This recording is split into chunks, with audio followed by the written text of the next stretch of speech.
सबकी लिखी हुई है। तो भगवान श्री कृष्ण ने गीता जी के 8वें अध्याय में कहा है कि शुक्ल पक्ष में गया हुआ व्यक्ति दोबारा नहीं जन्म लेगा। नहीं, कृष्ण ऐसी पक्ष वो केवल उत्तरायण, दक्षिणायन, कृष्ण पक्ष, शुक्ल पक्ष, इन विधानों का वर्णन किया गया है कि जो योगी, वो सबके लिए थोड़ी है कि तुम पापाचरण करो, शुक्ल पक्ष में मरो, उत्तरायण में मरो तो भगवत प्राप्त हो जाओगे, सीधे नरक जाओगे।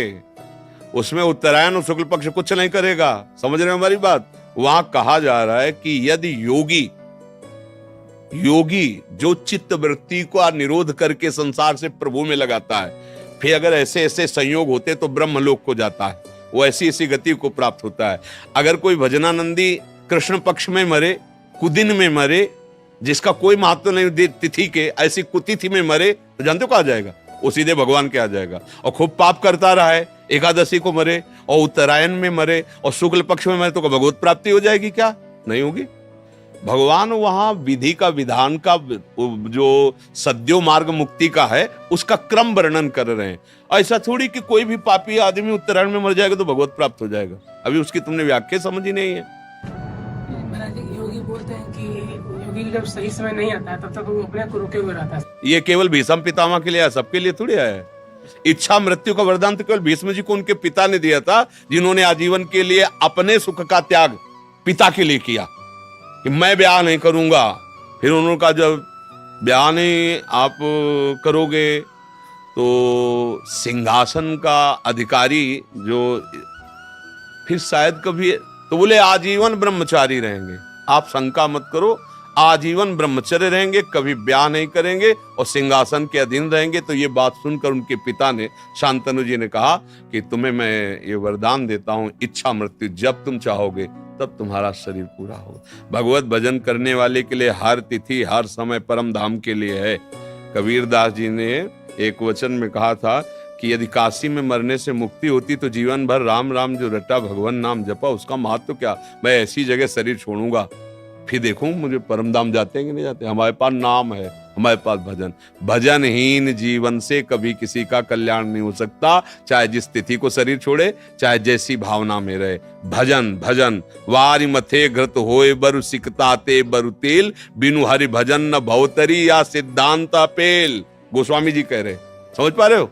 हाँ, जैसे कि पहले हम नाम जप करते थे, हरे कृष्णा हरे कृष्णा हरे कृष्णा कृष्णा हरे हरे राम राम राम हरे, और ओम नमो भगवते वासुदेवाय एक मतलब सुबह करते थे। ये अपने आप से करते थे जी। सीताराम रोज लिखते हैं महाराज जी, राम राम चाहे सीताराम रोज मूवी भी लिखते हैं। तो कह रहे हैं कि अभी आपकी क्या आगे आगे क्या करना है? हाँ, क्या आप गुरु ब्रह्म किए महाराज जी? हाँ, इन सब का फल होगा अगर हम इस उपासना में आते हैं।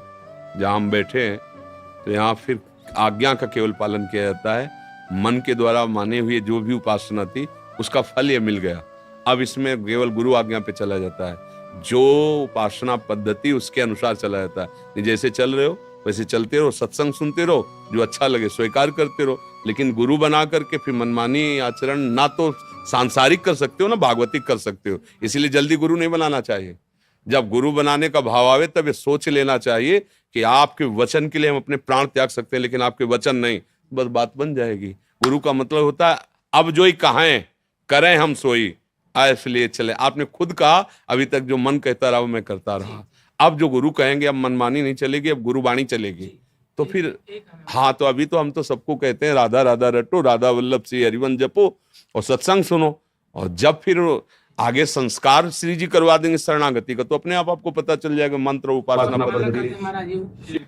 इसी की माला करो, राधा वल्लभ श्री हरिवंश राधा वल्लभ। रजनी जी सहारनपुर से। राधे राधे महाराज। महाराज जी कोटि कोटि प्रणाम। महाराज जी, हमने अपने घर के मंदिर में अपने माता पिता जी की छवि विराजमान करी हुई है जो श्री जी के चरणों में चले गए हैं। कुछ लोग कहते हैं कि पितरों की छवि ठाकुर जी के साथ नहीं रखनी चाहिए, कृपया मार्गदर्शन करें। अगर आपकी भावना की हमारे ठाकुर जी हैं तो कोई परेशानी नहीं। ठाकुर जी का रूप कैसा आपने मान लिया, जैसा सृष्टि कैसी आप जैसी देखो वैसी। समझ रहे ना भाई? एक पत्थर के टुकड़े में क्या है, कोई रूप है, कोई आकृति है, कोई उसमें। लेकिन हमको जब कि हमारी देवी जी हैं, हमारे भगवान, गांव में देखो ना अधिकतर जो है गांव के जो मंदिर हैं जिनमें पूजा वो सब ऐसे ही है और सारी कामनाएं पूर्ण होती। क्योंकि उसमें भगवत भाव हो गया। अच्छा, जयपुर से, जहां जयपुर जोधपुर में श्री विग्रह तैयार किए जाते हैं, वहां आप जाइए, पत्थर की शिलाओं को काट काट करके, मतलब हमने देखा है, जैसे गोपाल जी की वो बड़ी छवि है ना पीतल की, तो ऐसे ऐसे दबा के रेती से ऐसे, अब वो जिस प्रक्रिया से तैयार कर रहे हैं, फिर इसके बाद जब अपने पंचामृत से स्नान करके अपने सिंहासन में विराजमान करते हैं, तो हमें भाव आ जाता है ना, हमारे भाव से भगवान दिखने लगते हैं ना। तो जब हम पाषाण के विग्रह में भगवत भाव कर सकते हैं, तो उस रूप में भी भगवत भाव, अगर भगवत भाव कर रहे हैं तो कहीं कोई परेशानी नहीं है, और अगर भगवत भाव नहीं है तो 5 भौतिक शरीरों के चित्त रखने से मंगल नहीं होगा। बात समझो, हमारी बात समझना। आंतरिक ये सब नाशवान शरीर है, भगवान का शरीर सच्चिदानंदमय है, और उनका है गुरु और भगवान में अंतर होता है क्या? तो गुरु और भगवान में जब अंतर नहीं होता तो प्रश्न ही नहीं बनता। गुरु गोविंद न भेद कराई, संतत सकल सुनो चितलाई। हम गुरु भगवान कहते हैं ना, कि हमारे गुरुदेव भगवान से भी कहा है, मोते ही अधिक गुरु ही जी जानी, जाने संत अनंत समाना। तो गुरु और भगवान कहने को केवल दो है, वो तो एक ही। अगर हम किसी 5 भौतिक शरीर में केवल यही भाव रखते हैं कि ये हमारे माता पिता ही केवल हैं, तो भगवान के सिंहासन में ना रखो, कमरे में लगा लो, देखते रहो। और अगर ये है कि ये मंदिर है माता पिता का जो रूप, इसके अंदर भगवान बैठे हुए, तो वहीं भगवान का साक्षात्कार हो जाएगा। अलग से फोटो भगवान की विराजमान करो या ना करो, हमारी बात समझना।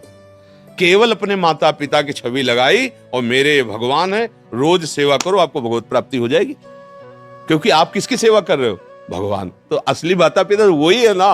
और अगर भगवान से हटकर भाव है तो फिर भगवान की विराजमान करो, उनको कमरे में विराजमान कर दो दर्शन करने के लिए।